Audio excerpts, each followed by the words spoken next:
Hello, I'm Leanne, and I'm a book artist from the beautiful Pacific Northwest. Hey, have you ever gone through one of your books and as you're flipping through, it's like, yeah, things are looking good, and then you come across something, whoa, and it just doesn't match the rest of the book. And that's what happened to me here. I placed some things in my book that were just too bright for the rest of the book. So I want to share with you how I took these pages and made them more vintage looking to match the rest of my book. As you can see here, I took the Tim Holtz ink and I placed it around the edges, and then I took this fun stamp and I stamped it on the top, just giving it more texture, more color, but adding the aging and the coloring to the book to just give it a little bit more match. So I had a bigger project right here with this bird. So this cute little bird was something that I had for my grandson. I had to hang it up. Fun then, not so much fun within the book with the rest of everything else. So what I did here, I took a stamp. It was a postage stamp, put it on there, kind of just create a little bit more story for the bird and take away from the boldness of the contemporary look. I actually have to do a variety of things, and it just, I think it's really interesting when you see it at the end. What I'm doing right here, I'm bringing a darker, bolder color, trying to just match it up with some of the things earlier and just create a deviation, a contrast from the brightness there. Especially choosing this fabric. This fabric just gives it the feel of a different time period instead of something perhaps right now. Adding a little bit more interest, taking away the eye once again from that bright colored bird. This is a Tim Holtz piece. Okay, I like saving things. I don't want to just glue the whole thing on the back and then lose half of it. So what I do here, I cut it in half so that I can still use that other portion someplace else. But right here, this fits nicely right behind, and it adds just a nice variation to that page, getting the eye moving a little bit more. To create a little bit more balance on the other side of the page, I bring that same fabric over, so then the eye has a place to travel to when it has that. It's like that dark piece works more as an anchor, and so your eye will then go over to the next page at the top.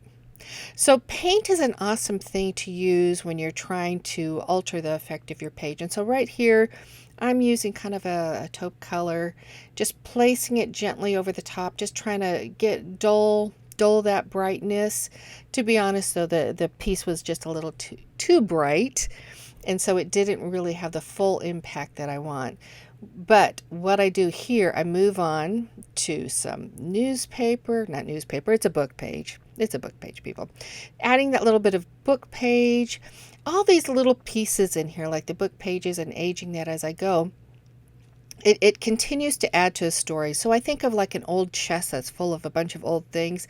When I add these pieces, it creates that feeling, at least to me, of like a chest full of a lot of things for you to pull out and see, as if there's layers of stories to be told.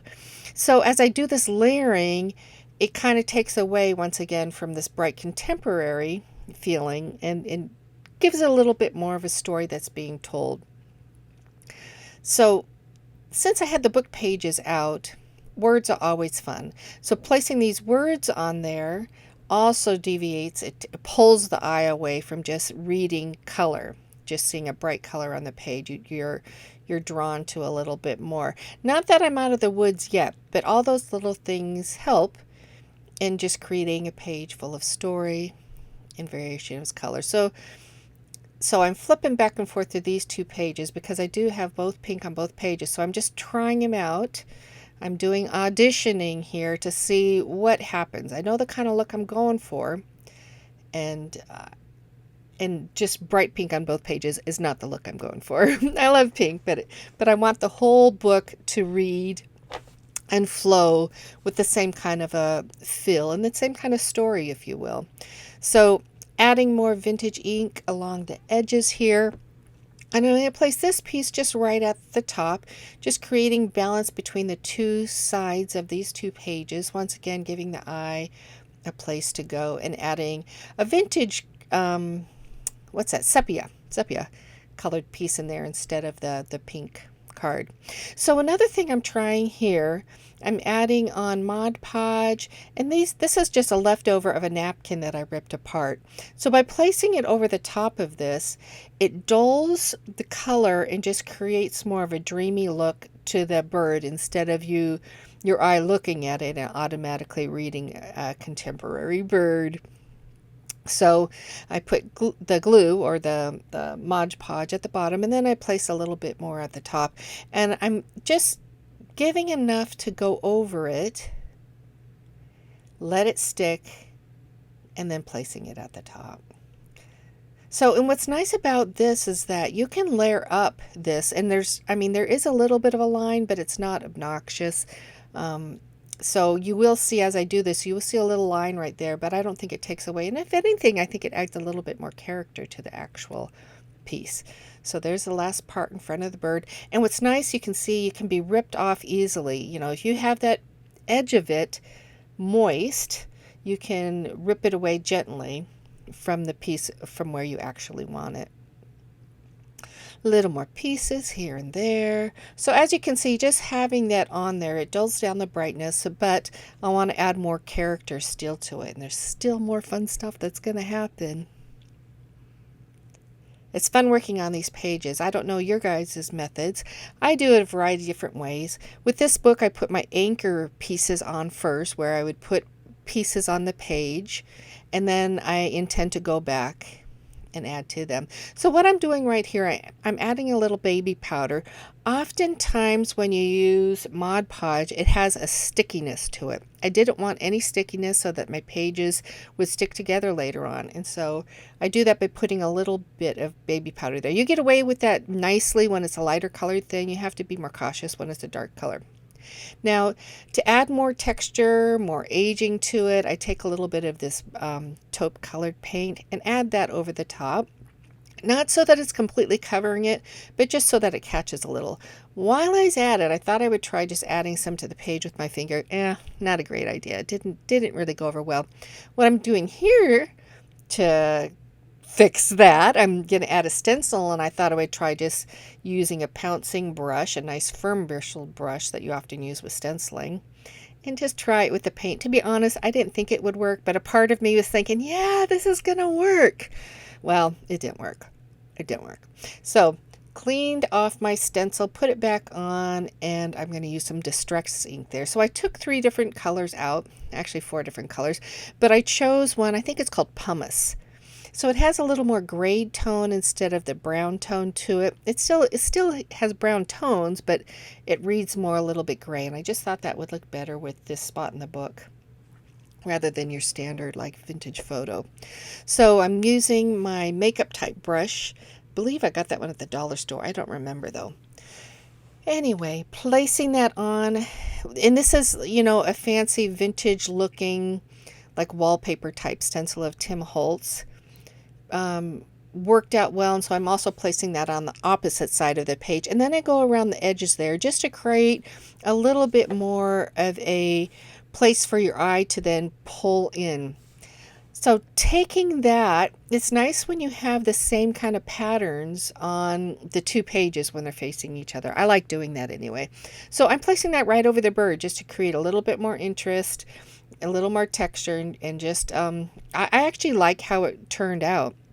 I like what it did to it.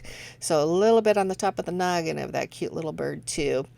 Just adds a little bit. Now, when I did it, I did think it was a little bit dark. So you see here, I take my finger just to lighten a little bit. That's what's nice about the Tim Holtz inks. You have little time to work with. So I'm trying to add some texture here to the fabric. I didn't want it to look just like brand spanking new piece of fabric. I wanted it to have a little story too. So you see me taking a little bit of the taupe, a little bit of the white, and then I take more of the white paint. I love that look of the old walls. You know, the old walls in the old movies. It has a name to it. I always forget what it's called. I forget what it's called. I'm not even going to try. But so I'm putting the white paint on there, just in my mind, kind of mimicking the walls and the plaster that's on those walls. I want the white to show, but I don't want it to be the main part of the story. Placing little highlights on the bird. I'm liking how it's looking. It's getting there a little bit more. So now I'm taking one of the darker inks and watch the difference on this piece. As I do the edges, it just pulls the eye right in. So like if I would have normally used like a vintage photo, but this one just looks so dreamy, and I'm so glad I used that darker color. I think that might be walnut, maybe? Not quite sure. I'm still trying to work with this fabric, dull it down a little bit. It's not exactly what I want, so I'm just playing around. Just saying, that's part of the fun part of doing junk journals, is that you get to play around. So what I decide to do is to do stitching right here. Adding a little cross stitching. It's just a needle that I already had threaded from a previous bookbinding that I did. So I just kind of put some stitches in there. I love stitch work that's in books. It's easy to do. You don't have to do something fancy, but it just gives it so much more of a personal look. And once again, going back to the idea of just a story that it's creating. So I'm going to clip that off. Now, since I didn't tie a knot in there, I thought I'd better put some glue behind it just to make sure that those stitches didn't pull out. So those are nice and secure. So I can tell you too, one of the things that I do have to change here is that bright pink button. I didn't change it. It still remains right now. That's one thing I'll be changing. Right here though in the video, what you see is I'm putting a little teeny tiny piece of linen that's falling apart. It just literally is just falling apart. It's very old. So when you take these little pieces, these are teeny pieces, like that one's like maybe the size of a dime, but it's when you take these little tiny pieces and place them around, it just adds, to me, it adds so much to just the feel of the page and things for the eye to discover. A little bit more personality. So I'm going to place this piece in, but first I want to kind of get the edges of it a little bit more frayed. So I work that out, a little bit of glue, and boom, there you go. So one more flip through just to get the feel, and you can see there's a big difference right now compared to when I first came flipping through in the very beginning. I want to work out the page right behind it, the part that's appearing. So this card here, I think it's just vintage photo and the leftover darker ink from previously, but I needed a little bit darker color than the bright color of the manila envelope, or not envelope, but file folder that I cut that from. So adding a little bit more texture. Fabric is so fabulous. It just creates so much interest, and I love using fabric in my book. So in particular, this vintage looking piece of fabric really created the look that I wanted. It carried that pink within it, yet it's got those more muted tones. And so I thought it was just a perfect fit for right here. I think I just, I probably got a Joann's or something. I don't remember, but the purpose, or the important thing is I had it just laying around. So there you go. Fits nicely, so I'm going to go ahead and glue it on. What I did do too, I made sure the edges were nice and frayed. Once again, pulling loose threads out so that it had a nice rough edge to it. A little bit of glue, and boom, you're ready to go. Pop it in, and it just creates more of a look and layer to the story. But I still want to put this in there. I think it's a great place for the eye to catch and to carry through. I always think about how the eye moves across the page, where it's going to start, how it moves through, and I thought it was just a nice addition. So I took the ink again, once again, just creating that wonderful edge of darkening the color and creating a spot it pulls your eye into the center of the page. I like how that works out. So that's what I have for today. I hope you enjoyed it. This is a look of what it looked like in the very beginning, bright, as you can see, and this is what it looks like now. I still have some things to change, like the button on the bottom there. I'll put something else there, and this is what they look like side by side, getting a look at that bird, and you can see how I aged it. I hope you liked what you saw. Here's some more videos and things for you to see. If you enjoy my channel, be sure to subscribe and hit the bell. Whatever you do, I hope you have a grand day. Thanks for joining me, and I will see you another time. Talk to you later. Bye.